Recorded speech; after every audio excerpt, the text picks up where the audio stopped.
Kembali pemirsa dalam ID Expert Session Closing dan kita masih membahas penantian ya mengenai hasil dari RDG seputar BI 7 Days Reverse Repo Rate.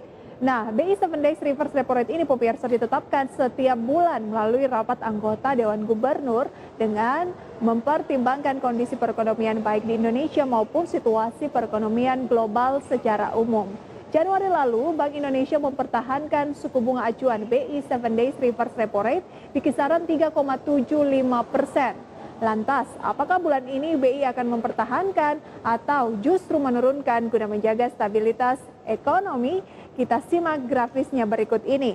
Kami himpun data pemirsa di mana BI 7 Days Reverse Repo Rate sejak November tahun lalu sampai dengan Januari 2021 itu bertahan di level 3,7%.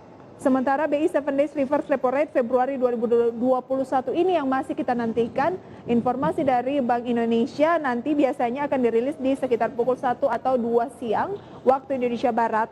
Dan alasan perlu menurunkan suku bunga, yang pertama pemirsa adalah tekanan harga yang terkendali di awal tahun 2021. Kemudian pemirsa mulai membaiknya ekonomi di tengah berlanjutnya pandemi dan situasi eksternal yang membaik.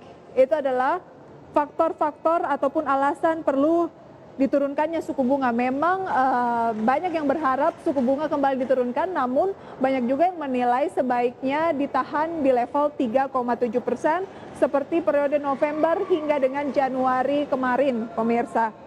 Dan faktor penentu utama dari penetapan nilai BI rate adalah inflasi di Indonesia. Kebijakan dari Bank Indonesia ini diharapkan bisa meningkatkan perekonomian Indonesia dengan lebih cepat hingga ke taraf yang ditargetkan oleh Bank Indonesia. Dengan kondisi eksternal yang lebih baik, BI dengan cepat diuntungkan oleh arus modal yang masuk dan cukup kuat di sepanjang tahun ini melalui peningkatan cadangan devisa. Nantinya hal tersebut akan berguna pada saat BI perlu menjaga stabilitas eksternal.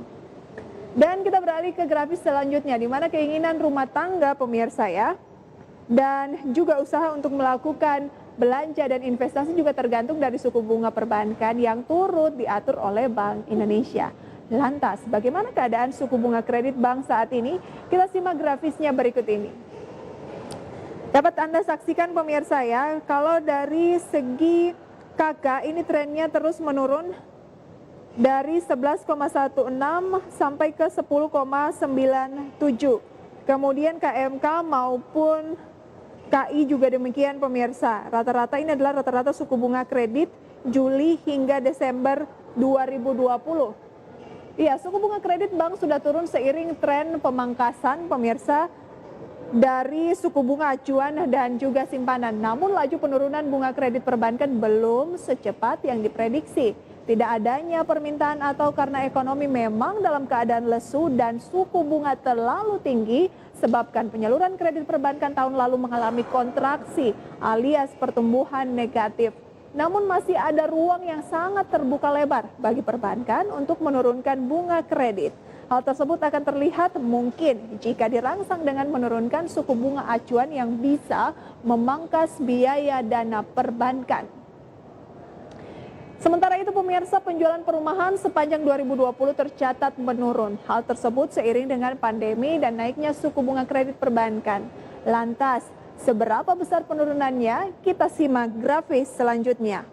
Ini adalah penjualan perumahan di tahun 2020. Untuk segmen harga di bawah 300 juta rupiah turun 42,9%. Segmen harga di bawah 300 juta turun sebesar rumah di harga lebih dari 2 miliar. Kami koreksi pemirsa ya, rumah di harga lebih dari 2 miliar anjlok 41,1%. Kemudian segmen harga yang menengah 301 sampai 500 juta rupiah juga turun 34,2%. Dan segmen harga 501 sampai dengan 1 miliar juga turun 25,6%. Artinya segmen perumahan manapun baik itu kalangan menengah maupun kalangan menengah bawah maupun kalangan menengah ke atas ini semuanya mengalami penurunan. Dan pemerintah terus berupaya untuk mendorong konsumsi masyarakat melalui program pemulihan ekonomi nasional. Salah satu yang perlu didorong untuk bisa mendorong konsumsi adalah tentunya pemberian stimulus di sektor properti. Keputusan Bank Indonesia terkait BI 7 Days Reverse Repo Rate atau suku bunga acuan turut memberikan angin segar bagi sektor properti. Namun, hal itu perlu diikuti kebijakan ekonomi mikro lainnya, seperti penurunan suku bunga kredit, kepemilikan rumah atau KPR, untuk mendongkrak daya beli masyarakat terhadap sektor properti. Nah, diharapkan pemirsa dengan kebijakan tersebut dapat menggairahkan kembali bisnis properti di tanah air. Baik, dengan melihat data tadi, maka pemberian insentif sektor properti memang menjadi sebuah keharusan. Dan pemerintah sendiri memang sudah merancang serangkaian insentif untuk mengatasi kelesuan sektor properti selama pandemi COVID-19.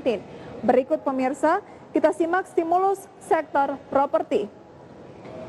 Ini adalah pertumbuhan ekonomi 2020 yang terkontraksi 2,07% dan kontribusi dari sektor properti di dalamnya pemirsa yang dinilai memang perlu stimulus di tahun 2021 ya. Kredit pemilikan rumah bantuan pembiayaan perumahan berbasis tabungan atau KPR BP2BT, masyarakat berpenghasilan rendah dapat bantuan hingga 40 juta rupiah untuk memiliki hunian. Kemudian ada fasilitas likuiditas pembiayaan perumahan atau FLPP 9 triliun rupiah di tahun 2020 dan naik menjadi 16,62 triliun rupiah di tahun 2021. Kenaikannya ini hampir 100% atau 2 kali lipat ya. Subsidi bantuan uang muka atau SBUM 600 miliar di tahun 2020 naik menjadi 630 miliar di tahun 2021. Kemudian subsidi selisih bunga atau SSB 3,87 triliun di tahun 2020 anggarannya pemirsa ya, dan naik menjadi 5,97 triliun di tahun 2021. Kalau dilihat pemirsa dari stimulus-stimulus yang diberikan pemerintah memang sudah cukup banyak begitu ya, tapi penerapannya di lapangan ini yang mungkin kita belum tahu apakah semaksimal yang diharapkan. Pemerintah juga telah menyediakan bantuan pembiayaan perumahan lainnya bagi masyarakat yakni lewat skema dana bergulir fasilitas likuiditas pembiayaan perumahan atau FLPP. Dan terlebih kebutuhan hunian terutama di kalangan masyarakat kelas menengah bawah memang ini masih sangat tinggi pemirsa. Artinya bila sektor properti ini memperoleh stimulus yang tepat berupa keringanan skema bayar DP atau kemudahan skema lainnya, bukan tidak mungkin upaya pemerintah untuk memulihkan ekonomi nasional ini bisa dipercepat. Baik, itu dia pemirsa informasi seputar seberapa penting sih mengetahui dan juga melihat ya dampak dari kebijakan dari suku bunga Bank Indonesia. Dan pemirsa jangan kemana-mana karena setelah ini kami akan kembali dengan sejumlah informasi menarik lainnya dalam IDX Diamond.